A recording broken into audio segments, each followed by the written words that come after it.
Bicycle වල මෙහි හැර වෙන කොහෙද යන්නේ? නෑ මෙහෙට ගියා. මගේ බණ අහලා දෙනවා. මොනවද දාලා දෙන්නේ?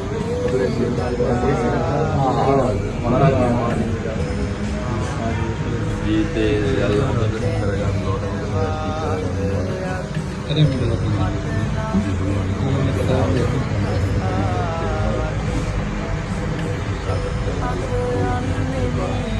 අතල්ල ගන්නවා. ඔල්ලෝගේ ජීවිතේ ඔබ ඉඳින්න ඕනේ. ඉඳිනක ඉන්න කවදාවත් ඉඳවන්න එපා.